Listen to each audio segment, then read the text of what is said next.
लोकसभा चुनाव के बाद पहली चुनावी परीक्षा के नतीजे सामने हैं। 7 राज्यों की 13 विधानसभा सीटों पर हुए उपचुनाव के नतीजे और इनमें विपक्ष का जलवा दिखा है। तो 7 राज्यों की 13 विधानसभा सीटों के जो उपचुनाव के परिणाम थे वो सामने आ चुके हैं और इंडिया गठबंधन ने कमाल किया है। विपक्ष के खाते में 10 सीटें आई हैं, जबकि बीजेपी को 2 सीट मिली है, जबकि 1 सीट पर बिहार की रुपौली सीट पर निर्दलीय प्रत्याशी ने जीत का परचम लहराया है। तो 13 जो सीटें हैं उपचुनाव के जो रिजल्ट थे वो सामने आ चुके हैं और इन उपचुनाव के नतीजों में विपक्ष ने शानदार प्रदर्शन किया है।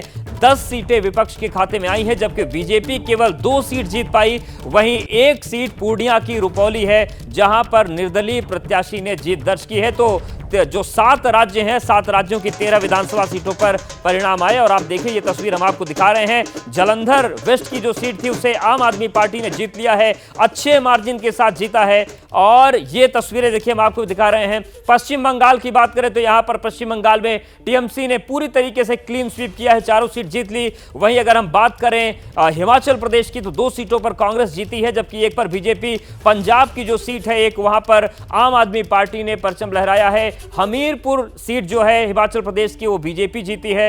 और अगर हम तमिलनाडु की बात करते हैं तो यहां पर विक्रवंडी सीट से डीएमके ने जीत हासिल की है। तो उपचुनाव में अब जीत का जश्न चल रहा है कि सभी परिणाम सामने आ चुके हैं।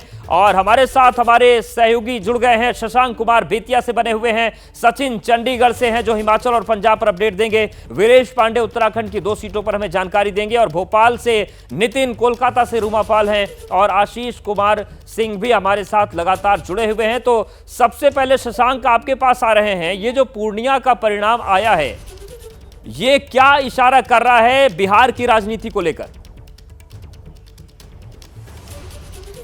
देखिए, बहुत बड़ा उलटफेर हुआ है बिहार में। ना इंडिया गठबंधन का जलवा देखने को मिला, ना एनडीए का। निर्दलीय प्रत्याशी यहां पर बाजी मार गए।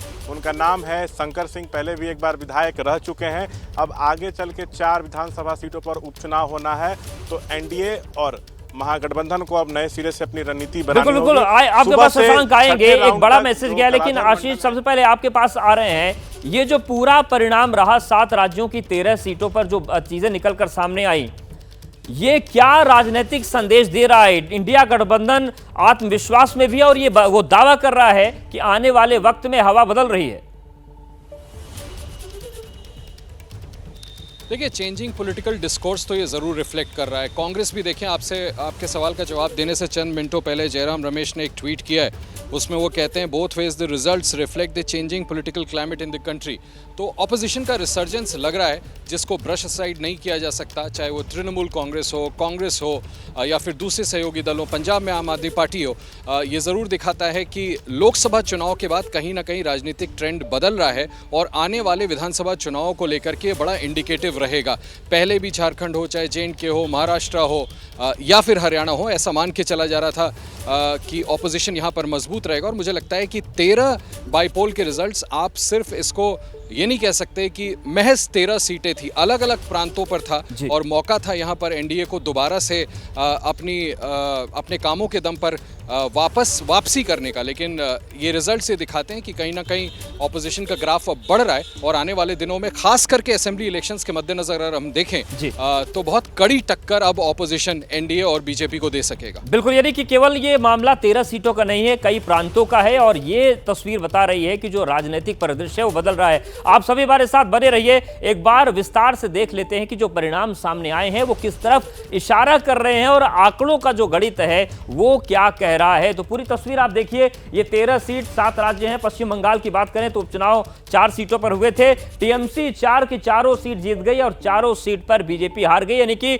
पश्चिम बंगाल में टीएमसी ने क्लीन स्वीप कर दिया। हिमाचल प्रदेश उपचुनाव की बात करें तो 3 सीटों पर मतदान हुआ और यहां पर कांग्रेस ने 2 सीट जीती है, बीजेपी 1 सीट जो हमीरपुर की है उसे जीतने में सफल रही। तो यहां पर कांग्रेस ने अच्छा प्रदर्शन किया। उत्तराखंड उपचुनाव की बात करें, 2 सीटें हैं, कांग्रेस दोनों सीट पर जीत गई और बीजेपी दोनों सीट हार गई। इसमें महत्वपूर्ण यह है कि जो मंगलौर सीट थी वो बीएसपी की थी, लेकिन ये अब कांग्रेस के खाते में आ गई है। तो ये उत्तराखंड उपचुनाव का परिणाम है। इसके अलावा हम बात करें तो बिहार की बात करते हैं तो एक सीट है पूर्णिया की, जहां पर निर्दलीय प्रत्याशी ने अपना जीत का परचम लहरा दिया और जेडीयू भी हार गई, आरजेडी भी हार गई। खासतौर से बीमा जो भारती हैं आरजेडी की, उन्हें बड़ा झटका लगा, वो लोकसभा चुनाव भी हार गई थी। पंजाब की बात करें, एक सीट पर यहां पर चुनाव हुआ और जालंधर की जो पश्चिम सीट है वो आम आदमी पार्टी जीत गई। बीजेपी और कांग्रेस दोनों ने ही यहां पर निराशाजनक प्रदर्शन किया। आम आदमी पार्टी वो सीट लेकर निकल गई। मध्य प्रदेश की बात करें, एक सीट जो थी वो छिंदवाड़ा की, बीजेपी इसे जीत गई है और कांग्रेस को यहां पर हार का सामना करना पड़ा। यानी कि मध्य प्रदेश में राहत बीजेपी को मिली है। वहीं तमिलनाडु की अगर हम बात करते हैं तो यहां पर एक सीट में उपचुनाव हुआ, डीएमके ने यहां पर बाजी मारी है। वहीं हम बात करते हैं पीएमके और एनटीके की, तो इन्हें हार का सामना करना पड़ा है। तो ये तमिलनाडु की एक सीट थी जिस पर डीएमके ने अपना कब्जा कर लिया। तो ये पूरी तस्वीर बनी और इन सब के बीच बात करते हैं हम पश्चिम बंगाल की, जहां पर ममता बनर्जी का जादू बरकरार है।